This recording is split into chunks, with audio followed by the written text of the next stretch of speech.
Joining us now with this call for the markets on the first trading day of September is Tom Lee, managing partner and head of research at Fundstrat Global Advisors, as well as a CNBC contributor.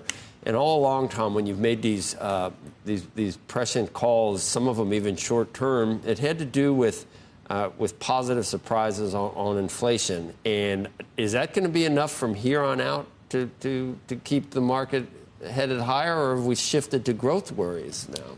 I think there's probably more growth worries in people's minds these days. So the jobs reports and claims seem to have more market reaction. I think that's going to be the case in September as well. I mean, we have the Fed meeting sort of in the middle of the month, but this week is the jobs report. I'm sure there's going to be a lot of focus on that.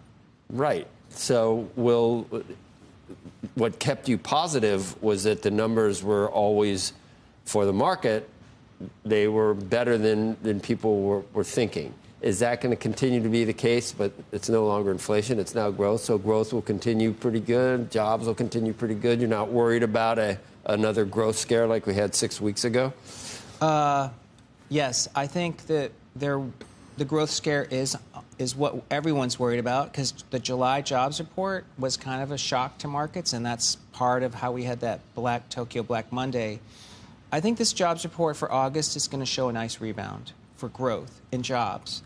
Hopefully it's not too strong, because, of course, as you know, if it's too strong, people are going to worry the Fed might backpedal on a September cut. So where does that leave you in terms of what is seasonally, Andrew just alluded to it, September's not great, and we know, I mean, we always make lows in October, or we have many, many times, which means usually a lot of times September was not great.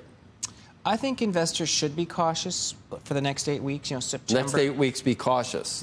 Yes. You're not always cautious. That's right. Market's been up 7 of the 8 months this year, so we know it's an incredibly strong market.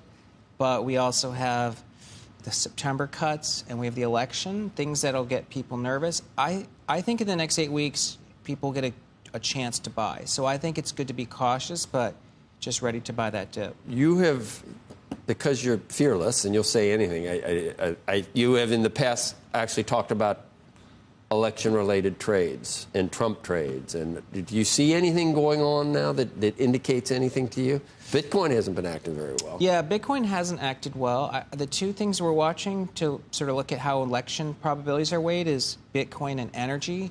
I think the fact that oil is being weak, even with some geopolitical risks, tells me I think the market is starting to bet more on a Trump election. But because there'd be more production. More production. Bad yes. for price, which is not necessarily the way that you might think about things, because we hear about, you know, we're at records for oil production. No one realizes the reason we're at records in this country is because prices were so high that it caused a lot more drilling and activity, and the prices were high because it's harder to drill without and LNG and everything else the Biden administration did. Yeah, that's right. So people think oil should be higher here for many reasons, but oil's been weak. So I'd say that's probably the market. That's China too, though, isn't it? Yeah, China's becoming a bit more mysterious, right? There's even risk maybe of negative GDP there. Okay, so the next, and funny you said 8 weeks. It's almost exactly 8 weeks, I think. What's that? It's like 63 days or so. So some uncertainty and caution going into the election, but in your view, people should get long. I think they'll get a chance to buy long, yeah. So I think this is one of those where investors need to be cautious, but in the back of their minds know this is a strong market. How far down, Tom? 10%? I think that 7 to 10 is a possibility. And we've already had 2 7% corrections this year. So it's been testing investors' patience. But I think, we should expect turbulence. And then the question, of course, is when the turbulence comes, is it a buy the dip always? Or is there going to be and by the way, buy the dip at when it goes down by 2 or 3%, or you really actually have to wait for a 5, 6, 7% pullback? I think 1 or 2 is just almost like daily noise. This market has shown, pullbacks like that. So I think something like a 5% pullback is very likely, but I think we need. And are you waiting for that? Yeah, I think it. You know what? We'll find out this jobs report, because like if it's too strong and investors worry, and so the stock market's down Friday, I would be buying that dip. But there's a chance that we get a good jobs report and the market's up. I hate to sound so binary, but I think I would just say at the bottom line is it's a strong market. So I don't think this is we've seen the top for 2024. It's just that the next 8 weeks are tougher.